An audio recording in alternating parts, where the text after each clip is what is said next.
করে না দেখে তাই আমার কিছুই মনে হয়নি।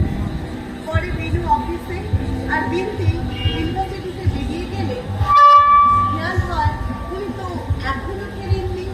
তার মানে বেলা 10টা নাগাদ আপনি ওনার খোঁজ করেন? 10টার একটু আগে। ওই সময় জলখাবার খাননি। ডাকতে গিয়ে দেখি উনি নেই। অবাক হয়ে গেল, কারণ উনি মাঝে মধ্যেই এমনটি করেন। মানে বাড়ি ফেরেন না? না, ঠিক তেমনটি নয়।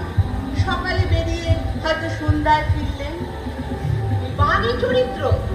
কলকাতার আশেপাশের কিছু জায়গা, কিছু মানুষ বা কোনো সংগঠন ওনার পরিচিত। সেখানে একবেলা কাটিয়ে তারপর আসতেন। রাতে বাড়ি ফিরে আসেন? হ্যাঁ, রাতটা বাড়ির বাইরে উনি থাকতে চাইতেন না। আচ্ছা, এই যে সমস্ত জায়গায় উনি যেতেন সেগুলো আপনি চেনেন? গেছেন কখনো ওনার সাথে? শুনেছি, যাইনি কখনো। কেন জাননি? কেন যাইনি? কারণ ওইসব নোংরা পরিবেশে আমার দম বন্ধ হয়ে আসে। কিরকম পরিবেশ? ধরুন, কলেজ স্কোয়ারের পাশে ফুটপাতে যেসব হ্যাঙ্গিং দোকান, সেখানে, বা দমদম স্টেশনের পাশে কত শিশুদের পাঠশালায়, বা কখনো বাগবাজারে গঙ্গার ঘাটে, এইসব জায়গাগুলোতে উনি প্রায় যেতেন। এইসব নোংরা পরিবেশে গিয়ে ওনার পাশে বসে থাকা আমার কাছে ধর্ম মনে হয়। এই নিয়ে কত পার্থক্য হয়নি? কিন্তু আমি আমার ছেলেদের সবাই বলতাম, ওদের কিছু অর্থ সাহায্য করে দিলেই তো হাঙ্গামা চুকে যায়। কিন্তু উনি ওদের কাছে যাবেন। ওনার মতে অর্থ সাহায্যটাই বড় কথা নয়, ওদের পাশে থাকা, সঙ্গে থাকার একটা ইতিবাচক দিক আছে। সেটা আপনার আর আপনাদের কাছে নেতিবাচক। যাই হোক, তারপর? বিছানা চাদর ঝাড়তে গিয়ে এই চিরকুটটা পাই। বাড়িতে এসে মনে হয় বড় বেশি কথা বলা হলো। সর্বনাশের আগুন, সবকিছু ঢেকে ফেলার আগেই চলে যাওয়া ভালো। এই তো কবিতার লাইন মনে হচ্ছে। উনি কবিতা টবিতা লিখতেন নাকি? না না, উনি ভূতাত্ত্বিক ছিলেন। রুক্ষ মাটি, পাথর এসব নিয়েই কাজ করতেন। কিন্তু কবিতা ভালোবাসতেন বরাবর। তাই কবিতার ভাষায় গায় বার্তা, ব্যতিক্রমী মানুষ। তা ঠিক, মানুষটা একটু ব্যতিক্রমী ছিলেন। লেখাপড়া গবেষণা ছাড়াও যখন যেখানে থেকেছে সেখানকার মানুষজনকে নিজের কাছে টেনে এনে তাদের সুখ দুঃখের ভাগিদার হয়ে বসতেন। নিজের কাছের লোকেরা এ নিয়ে কি ভাবলো না ভাবলো তা কোনো দিনও গুরুত্ব দেননি। তার মানে এই নিয়ে সংসারে একটা খিটিমিটি লেগেই ছিল। সে কোন সংসারে না থাকে বলুন? রিটায়ার করে বাড়ি ফিরলেন, সঙ্গে 5 জোড়া গাম্বুট ছিল। কি না, ওগুলো পরে উনি এতদিন ফিল্ড সার্ভে করেছেন। ওগুলোর উপর মায়া পড়ে গেছে, তাই ওগুলো উনি ফেলে আসেন। বুঝুন, 2 কামরার এই ছোট ফ্ল্যাটে ওই রকম গাম্বুট জুতো, তাও আবার একটা দুটো নয়, 5-5টা। আসলে উনি মানুষটা একটু আলাদা ছিলেন। একটু নয়, অনেকটাই। শেষ দিকে ওনার পোস্টিং ছিল ছেত্রিশগড়ের আখাউড়ি বলে একটা জায়গা। এখানে আসার সময় ওখান থেকে খাটলি, মুগের লাড্ডু, 4-5 রকমের পাঁপড় আর একটা বড় স্টিলের পাত্রে বাজরার আটা নিয়ে এসেছিল। ওখানকার লোকদের ভালোবাসার দাম। আর সেগুলো এখানে এসে আপনারা টান মেরে ফেলে দিলেন, তাই তো? অতটা বাড়াবাড়ি না করলেও বুঝতেই তো পারেন, আমাদের নাগরিক জীবনে এখন কি আর এসব চলে? তাই হয়তো নিজেকে অচল মনে করে সংসার থেকে স্বেচ্ছা নির্বাসন নিলেন। এটাকে পালিয়ে যাওয়া বলে। পালিয়ে যেতে বাধ্য হলেন, এমনটাও তো বলা যেতে পারে। চিরকুটের ওই লেখা কথাগুলো তো তেমনই ইঙ্গিত দেয়। যাই হোক ম্যাডাম, আপনার ছেলেকে একবার দেখে দিন। আচ্ছা, দিচ্ছি। বিনু, বিনু, একবার এখানে এসো। যাই।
অন্ধকারই থাক, আলোর রেখা খুঁজে দিতে হবে।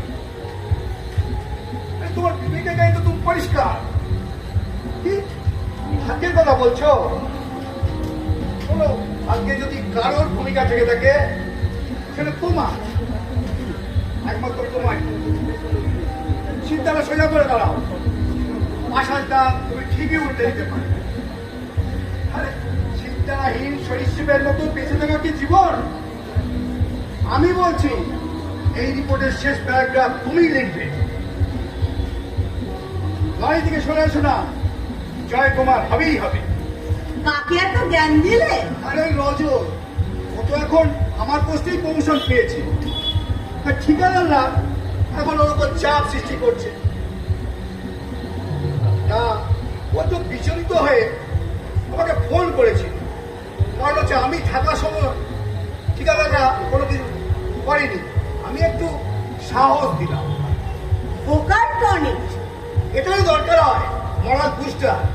তুমি তো ছেড়ে এসেছো, তাও কেন এখন ওই পুরনো অফিস নিয়ে ভাবছো? ওরা যা পারে তাই করুক। এটা একটা নীতির লড়াই, সুজাতা। অনেক চেষ্টা করে একটা সিস্টেম বানিয়ে এসেছি। যদি ভয় আর লোভের তাড়নায় সেটা নষ্ট হয়ে যায়, তাহলে আমার এতদিনের সংগ্রাম পুরো বিফলে যাবে। যা, আমাকে আর জ্ঞান দিতে হবে না। মুখ হাত পা ধুয়ে এসো, আমি নুন চিনি জল করে রেখেছি। পাতি লেবুর রস মিশিয়ে দিচ্ছি, খেয়ে শরীর ঠান্ডা হবে। উফ, যা গরমটাই না পড়েছে। এই না না, আমি চাই খাবো। আর এখানে এমন কি গরম? ছত্তিশগড়ে গরমে কাটিয়ে দাও এতগুলো বছর। আরে বসলে কেন? সোজা বাথরুমে চলে যাও। বাইরের জামা কাপড়গুলো ময়লা, যাও গিয়ে পরিষ্কার হয়ে এসো। আর শোনো, তোমার তোয়ালে আলাদা করে রেখে দিয়েছি, তুমি আবার বিরুয়া বিনতি তোয়ালে ব্যবহার করো। নাকি পারি, যাচ্ছি যাচ্ছি চা খেয়ে যাচ্ছি। আর এখন নিয়ম মেনে চলা নয়, আমি এখন মুক্ত বিহঙ্গ। তা বললে কি হয়? ছেলে পেলে নিয়ে সংসার।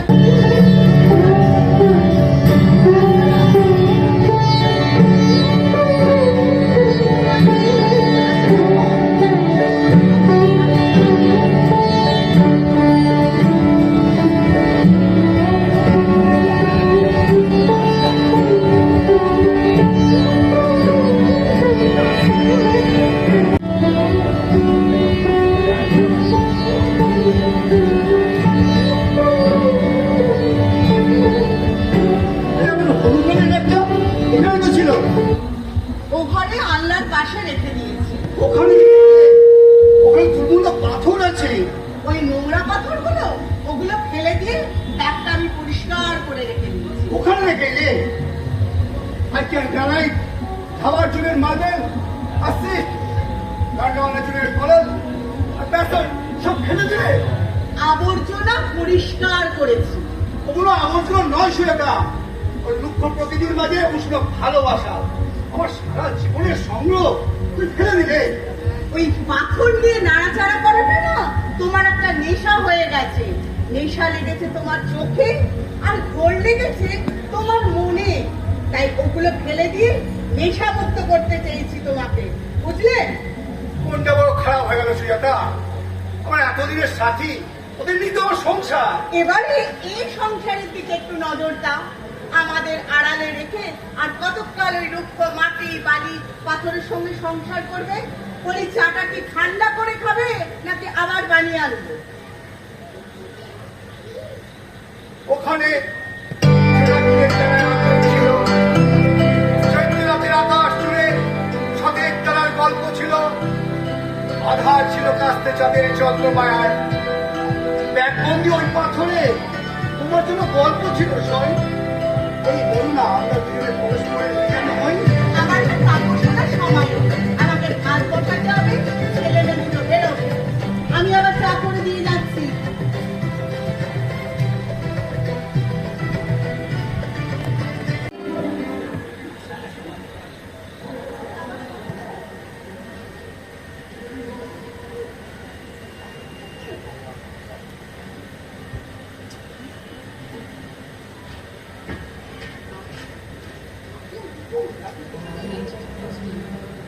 সুজাতা,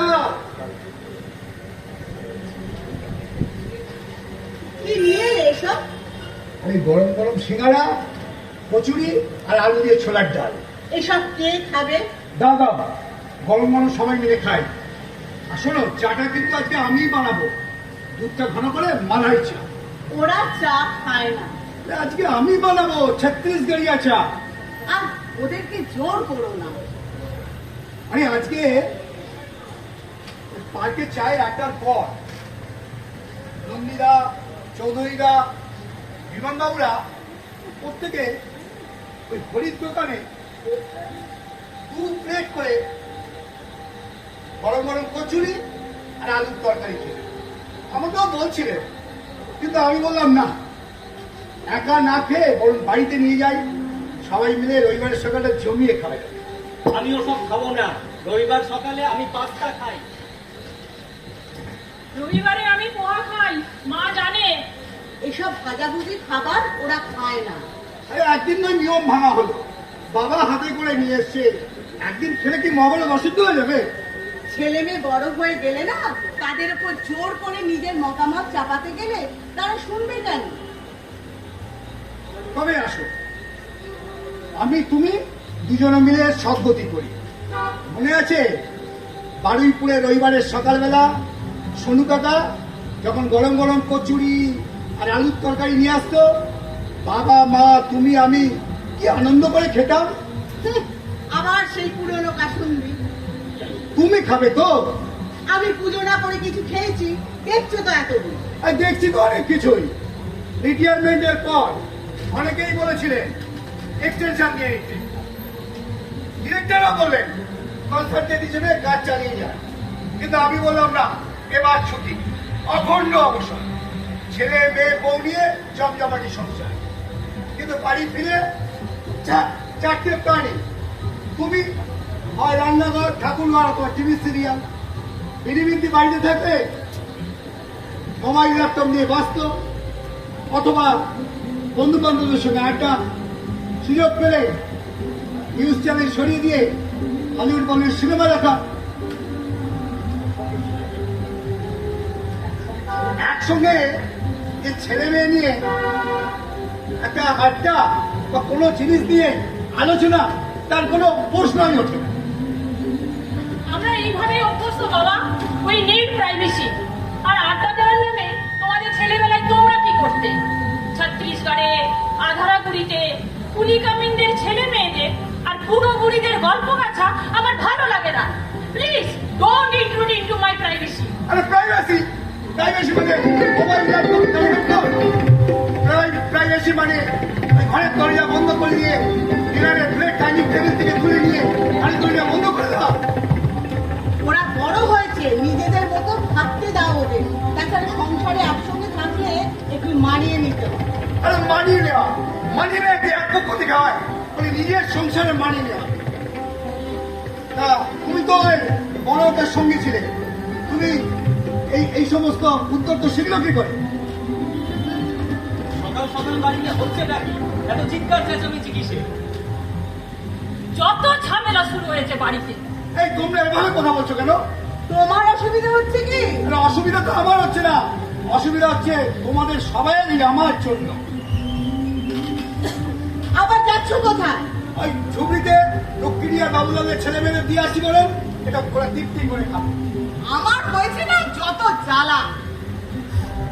মা, আমার 10টা থেকে অনলাইন টিউশন। মা, আমিও 10টায় তরুণদের ক্লাবে যাবো, জানো তো?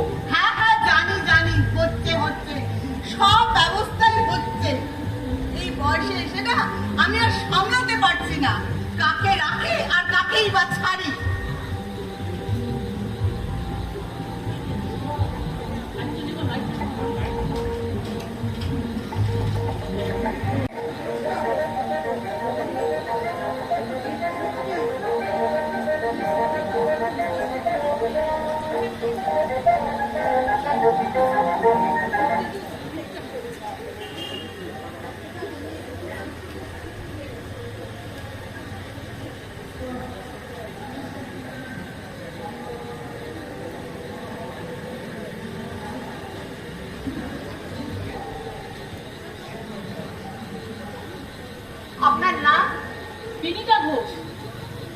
মুখের সাথে আপনার বাবার মুখের মিল আছে।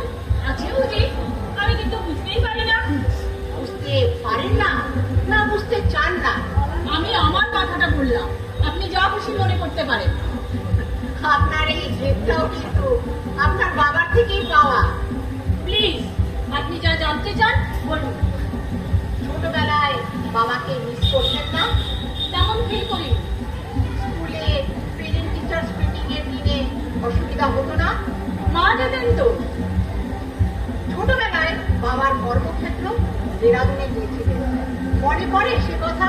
না, এতটাই ছোট ছিলাম যে কিছুই মনে নেই। সিম্পলার লিস্ট না নিউ পার্টমেন্ট, কোন ছবি ভালো লাগে? দুটোর একটাও না। আমার প্রিয় ছবি মিশন ইম্পসিবল সিরিজের ছবিগুলো। আচ্ছা, বাবা কোথায় গেছেন বলে মনে হয় আপনার? No idea. ভাবনা হয় না?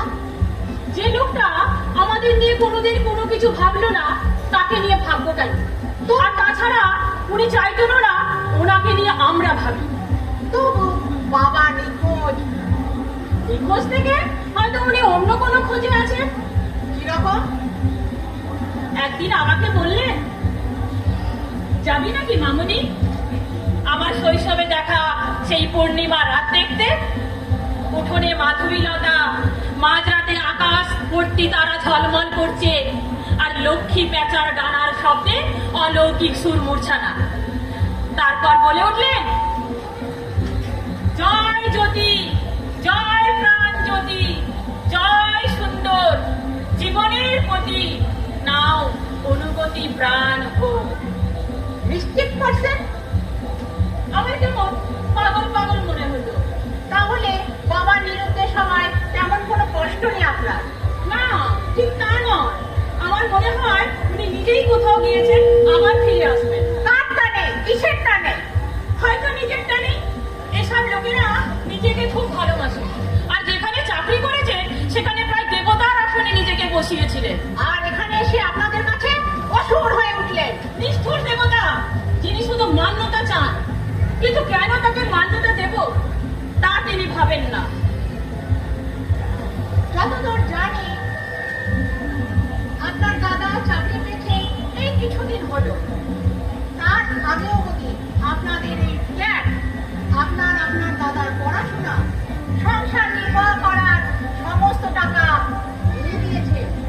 এখনো প্রায় তাই। আপনাদের দেখাশোনা, জীবন ধারণের সমস্ত খেয়াল বনিয়ে রেখেছে। তবুও টাকাটা সব কিছু নয়, বুঝলেন? টাকাটা সবকিছু নয়, তার বাইরেও অনেক কিছু আছে। স্পর্শ, টাচ, তার থেকে চিরকাল বঞ্চিত আমরা।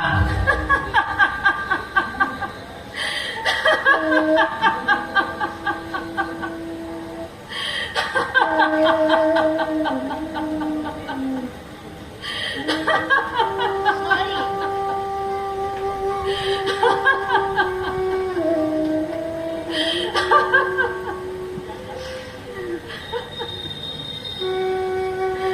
Thanks. ঠিক আছে, আপনি এখন আসতে পারেন।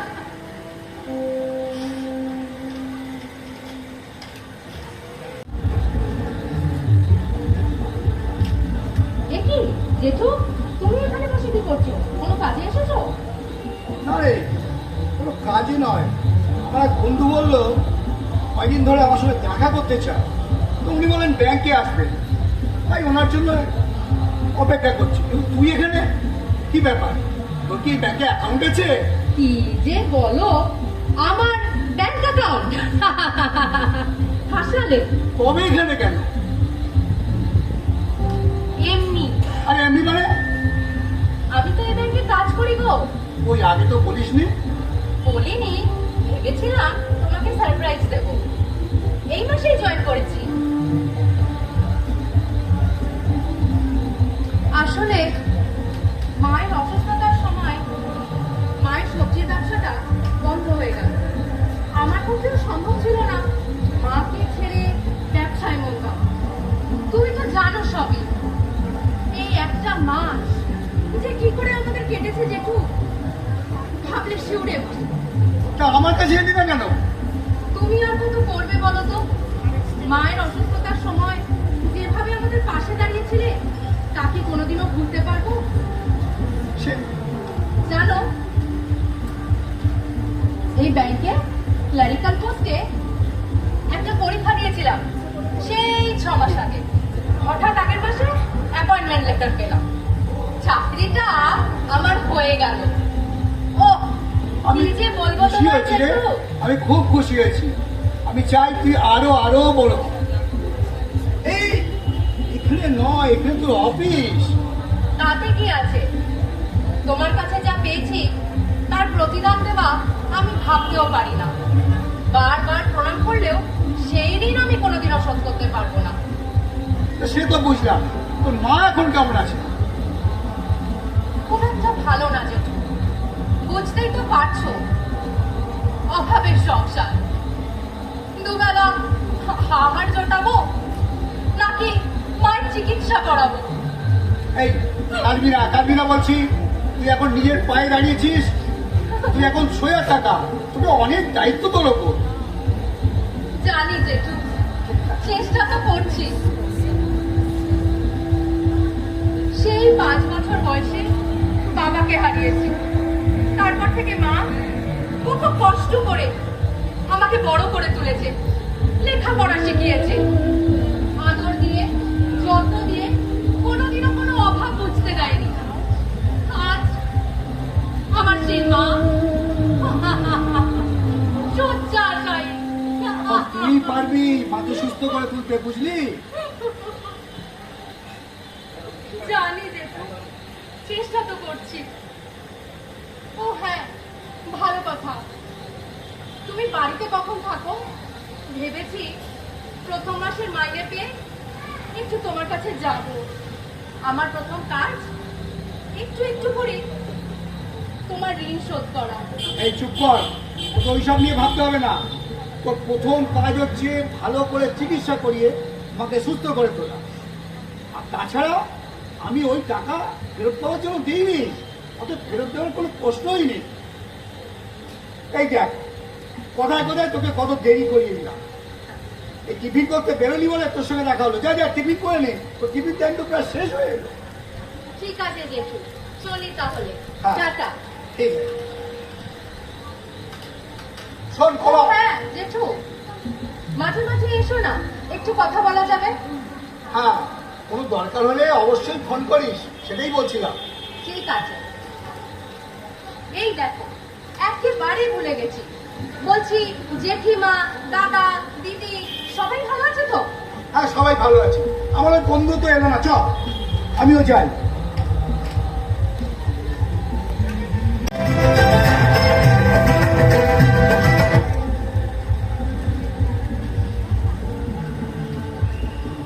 আচ্ছা, তুমি নাকি ওই মোড়ের ব্যাংকটায় প্রায় কি চুপ করে বসে থাকো? তোমার কে বললো? পিয়ালি বিন্তির বন্ধু। হ্যাঁ, কয়েকদিন গিয়েছিলাম। কেন, টাকা পয়সা লেনদেনের ব্যাপার ছিল? আর টাকা পয়সা লেনদেনের ব্যাপার নয়, একটু দেখতে যেতাম। কি দেখতে? এখন ওই ব্যাংকে মেয়েটা বেশি, কি সুন্দর কাজ করে মেয়ে। তা বলে তুমি আদিক্লের মতো ব্যাংকে গিয়ে বসে বসে মেয়েদের কাজ করা দেখবে? এরপর তো তোমার চরিত্র নিয়ে লোকে নানান কথা বলবে। ছি ছি। আরে ছি ছি করছো কেন? তাহলে শোনো, ওই আমাদের বাড়িতে সবজি দিত সুনিতাওয়ালা, তার মেয়ে সবিতাওয়ালা ওই ব্যাংকে এখন ক্যাশে বসে। অসম্ভব ক্লায়েন্ট ফ্রেন্ডলি, সব সময় হাসি মুখে কাজ করে যাচ্ছে। আমি ওই বাচ্চা মেয়েটার হাসি মুখ দেখতেই ব্যাংকে যেতাম। আচ্ছা, ও যদি জানে তুমি ওর হাসি মুখ দেখতেই ব্যাংকে যাও, কি কেলেঙ্কারিটাই না হবে, বুঝতে পারছো? আরে ও জানে তো, ও গেলেই আমাকে বলে গুড মর্নিং জেঠু। মাঝে মাঝে কাউন্টার থেকে মুখ তুলে আমার দিকে তাকিয়ে হাসে। আমি ঘন্টাখানেক বসে ওকে আবার যখন চলে আসি বলে টাটা জেঠু, আবার আসবে কিন্তু। হুঁ, বাড়িতে নিজের মেয়ে থাকতে ব্যাংকে গিয়ে অন্য মেয়ের হাসি মুখ দেখতে যাওয়া। আদিক্ষেতার কাকে বলে? বাড়িতে যে ছেলে মেয়ের হাসি মুখ দেখতে পাই না সুজাতা। তুমি ওদের হাসি মুখ দেখার চেষ্টা করেছো কখনো? তুমি তো ওদের সঙ্গে কথাই বলতে চাও। আরে ওই কথা বলতে চায় না। এই তো গতকাল আমি তোমার ছেলেকে বললাম রিসেন্টলি আমি একটা প্রজেক্ট বানিয়েছিলাম, বা আমি ভাবলাম ও আইটি সেক্টরে কাজ করে, ওর সঙ্গে একটু এক্সপিরিয়েন্স শেয়ার করি। তো বাবু আবার মুচকি হেসে চলে গেলেন। সবসময় নিজের কাজের কথা ছেলে মেয়ের কাছে শেয়ার করো কেন? তাদের যে ইন্টারেস্ট নেই সেটা বোঝো না?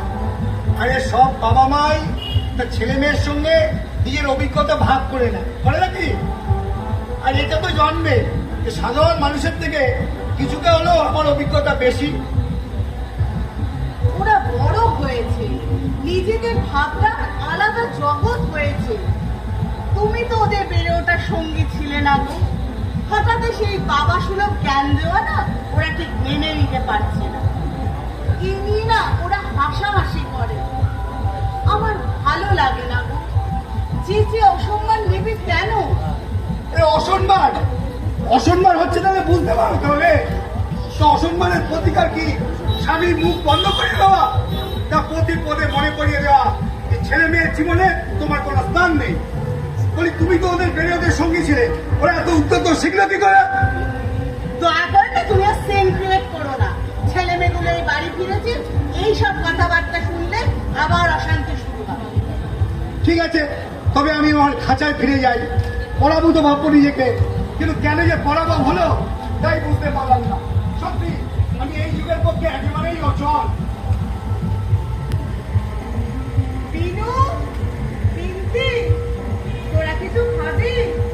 কিছু বানাবো নাকি আনাবো? কি আনাবে মা? নেট নেই, সুইগি জোম্যাটো কোনো কিছুই অর্ডার প্লেস করতে পারবো না। আর তুমি ভাবো আর আধ ঘন্টার মধ্যেই আমার অনলাইন ক্লাস। নেট চলছে না কেন? কত জরুরি কাজ আছে আমার, একটা প্রজেক্ট রেডি করতে হবে। টাওয়ারের সমস্যা। তোর বাবা কথা বলেছে অফিসে, ওরা বলেছে কিছু সমস্যা আছে, রাতের মধ্যেই চালু হয়ে যাবে। তুই মোবাইলটা অন করে ক্লাস করে নে না বিনতি। আমার ডেটা শেষ হয়ে গেছে, রিচার্জ করিয়ে দাও তাহলে। এই তো গত সপ্তাহে রিচার্জ করাই। তোর বাবাকে বলবো কি করে বলতো? ও, এখন কি এসব ব্যাপারে মহারাজ ডিসিশন নেবেন? রিটার্ন করেছি, হিসেব করে খরচ করো। শুনে শুনে কান পচে গেল। সারাদিন বসে আছেন, একটা কাজে লাগেন না, শুধু জ্ঞান দিয়ে যাচ্ছেন। বলে দেবে এসব চলবে না। আমি কথা বলবো, এত রাগ করছিস কেন তোরা? কি বলবে মা? সংসারের একটা কাজে লাগে না, শুধু আমাদের পেছনে পড়ে রয়েছে। মেয়ে ছোট ছোট জামা পরে কেন? বাংলা গান শুনে না কেন? ছেলে এত রাত করে বাড়ি ফেরে কেন? অফিস কলিগের বাড়িতে হ্যাং আউটে যেতে দিল না। তুমি কিছু করতে পারলে? সারাদিন বসে আছে, নেটটা চালু করিয়ে তো রাখবেন, সেটুকু করতে পারলেন না। আমি কি করবো বলতো? আমার উপর রাগ করছিস কেন তোরা? আমি কি কম অসুবিধার মধ্যে পড়েছি? এত নিয়ম, এত বায়নাক্কা, আর শুক্তো করো তো কাল তোর, পরশুদিন সজনে পাতার বড়া, তার ওপর ওই বুড়ো বুড়ো লোকগুলোকে ডেকে এনে চা খাওয়ানো রোজ। সেদিন টুসিদিন টিভি পাঠাতে তো আমি যেতেই পারলাম না। এই বয়সে এসে এটা একটা জীবন হলো, আর তার মধ্যে তোরাও যদি আমাকে না বুঝিস। কোথায় গেছে বুড়োটা? আজ বাড়ি ফিরলে সোজাসুজি চার্জ করবি তো দাদা? যাবে আর কোথায়, হাঁটতে বেরিয়েছে। আজকাল সকাল বিকেল বেরো। সে একদিক দিয়ে শান্তি। আসুক আজকে, আমিও জিজ্ঞাসা করবো নেটের টাকা ভরিয়েছে কি, চালাকি করছে। সব ব্যাপারে টাকার হিসাব এখনো বার করছে। লোকটা এলো কেন মা? এত ভালো ছিলাম আমরা, আমার বন্ধুদের বাবারা কত ভালো, ফ্রেন্ডলি, সব ব্যাপারে সাপোর্ট। আর এই বুড়ো লোকটা আমাদের ভালো মন্দ নিয়ে কোনোদিন কোনো কিছু ভাবলো না, আর এখন এসে বাবাগিরি বলেছে। আমি কি করবো বলতো? আমি তো চাকরি করি না, ওর ইচ্ছে মতোই আমায় চলতে হবে। কেন চলতে হবে মা? মা, এখন মেয়েদের অনেক অধিকার হয়েছে, আর তুমি সব মেনে হয়েছে। জল পাবো সুজাতা?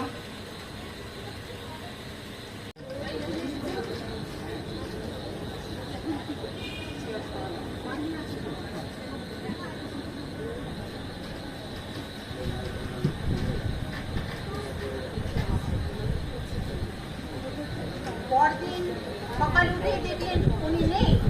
হ্যাঁ, আচ্ছা, উনি তো থাকতেন ভেতরের ওই ছোট্ট ঘরটায়। হ্যাঁ, উনি তা মেনে নিয়েছিলেন? আসলে টু রুম ফ্ল্যাট, একটা ঘরে বিনু আর একটা ঘরে আমি আর বিন্দু। আর এই ঘরটা তো দেখছেনই, ড্রয়িং কাম ডাইনিং। তাই ডাইনিং লাগোয়া ব্যালকনি থেকে ওয়াশিং মেশিন সরিয়ে, গ্রিল বসিয়ে, স্লাইডিং কাঁচ লাগিয়ে ব্যালকনিটাকেই একটা রুম করে নিলেন। নতুন সিঙ্গেল বেডের খাটটাও বেশ ফিট করে গেল। উনি বললেন, বাহ, এই বেশ, আমার কোনো অসুবিধে হচ্ছে না। হ্যাঁ, আপনাদের সুবিধা হচ্ছে দেখে ওনার আর তেমন কোনো অসুবিধা হয়নি। ড্রয়িং রুম থেকে খাটটা সরে যাওয়ায় খুব সুবিধে হয়েছে। আর সারাদিন বাবা খাটে বসে থাকলে বন্ধু বান্ধবেরা আসবে কি করে, প্রাইভেসি থাকবে কি করে? আপনাদের প্রাইভেসি রক্ষা করার সুবিধা করতে গিয়ে উনি নিজের কথা ভাবলেনই না। উনি কিন্তু মেনে নিয়েছিলেন। উনি নিজের কথা ভাবলেনই না, পুজো হয়ে ঢুকে গেলেন তার জন্য বরাদ্দ ওই ছোট্ট ঘরটায়। হ্যাঁ, উনি কিন্তু মেনে নিয়েছিলেন। না মানলে আপনাদের অসুবিধা হতো না। ও হ্যাঁ, এই ব্যাগটা রাখুন। ওভারের দেরাজে ছিল ব্যাংকের পাসবুক এন্ড চেকবুক। সমস্ত ডিপোজিটে আপনাকেই নমিনি করা আছে। ব্যাংকের দুটো এটিএম এর পাসওয়ার্ডও পরিষ্কার ভাবে লিখে রেখে গেছেন, যাতে আপনাদের কোনো রকম আইনি ঝামেলায় পড়তে না হয়। সব কিছু আপনাদের দিয়ে সিদ্ধারাটা সোজা রেখে চলে গেছে নিরুদ্দেশে। এভাবে বলছেন কেন? আসলে জীবনটা যে কেমন বন্ধুর রাস্তায় গড়ায়, সেটা বুঝতে শেখার আগেই আমরা আপোষ করা আর সমন্বয় সাধন করার মন্ত্র শিখে ফেলি। এগুলো আমাদের শেখানো হয় পরিবারে, স্কুলে, কলেজে, সমাজ পরিসরে। নিতান্তই বাঁচার প্রয়োজনে। এর বাইরে কেউ কিছু ভাবলে আমরা তাদের আউটসাইডার বলি, সরিয়ে দিই নিজেদের জীবন থেকে। না না, এভাবে বলবেন না। গৌতম বাবু জিওলজিক্যাল সার্ভের বড় মাইনের বড় অফিসার ছিলেন। এর বাইরে তিনি কেমন মানুষ ছিলেন তা আপনারা বুঝতে চেষ্টা করেননি। এই সংসারের বাইরে তার যে একটা আওয়াজ ছিল এই বৃহৎ পৃথিবীতে, তা আপনারা বুঝতে চাননি। উনি বোঝাতে গেলে আপনারা বিরক্তি সহকারে এড়িয়ে গেছেন। আসলে ওই সিদ্ধা সোজা করা মানুষটাকে আপনারা বেঁকিয়ে টেনে নিজেদের খাপে ঢোকাতে চেয়েছেন। ওর ইচ্ছা, অনিচ্ছা, ছোটখাটো পছন্দ সব কিছুকে অবজ্ঞা করেছেন। না, তা নয়, আমরা তো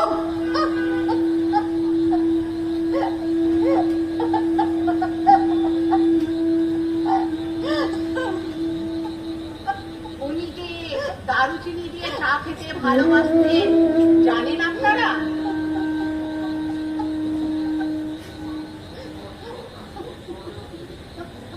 একটু নত হতে জানলে আমরা অনেক সমস্যা সংকট এড়াতে পারি। যাই হোক, আমি আজ চলি। গৌতম বাবুর কোনো খবর পেলে আপনাদের জানাবো। থাক, ওটার আর দরকার হবে না। আপনার ফোন নাম্বার কত জানা হলো না। আমি আপনাদের সাথে যোগাযোগ করে নেব। আপনার নামটাও জানি না। সুচেতনা, সুচেতনা চন্দ্র।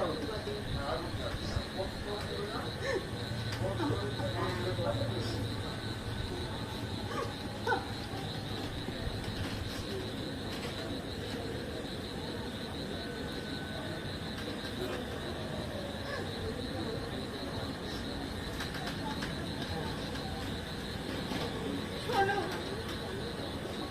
এই জীবনে ভুল শুধরে নিতে হয়, বুঝলে?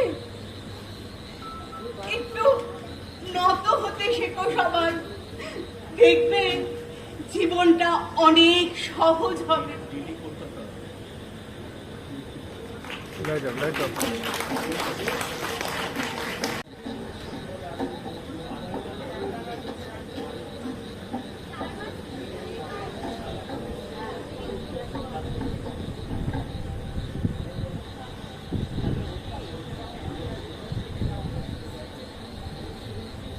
শব্দ দিয়ে আগুন দিয়ে ঘিরে বানিয়েছিলে অসীম সংসার। এখন তুমি একলা চলো, এখন সরিয়ে নিয়ে সমস্ত ঘর বাড়ি। কে? তো চলে এলেন নিরুদ্দেশ নির্বাসনে।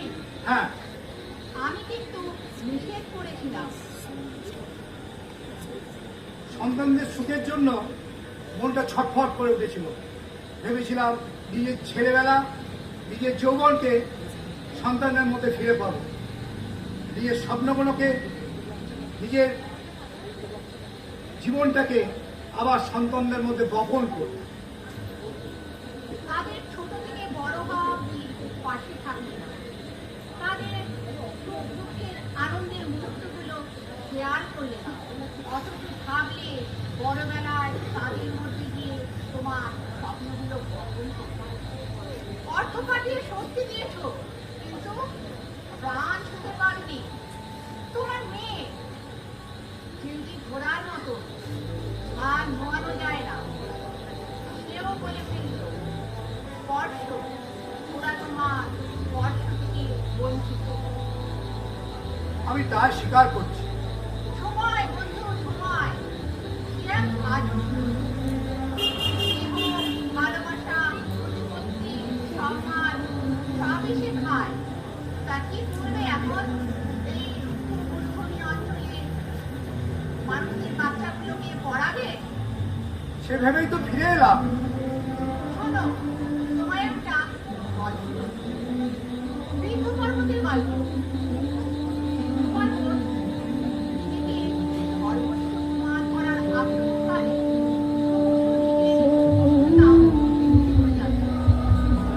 তার এই উচ্চতা বৃদ্ধির ফলে তাকে খাওয়ানোর উপায় না দিয়ে সমস্ত প্রাণীর অগস্ত্যের সরলা করে। অগস্ত্য ভারতের দক্ষিণে যাবার অভিপ্রায়ে বৃদ্ধর কাছে এসে তাকে একটু কথা বলতে বলল।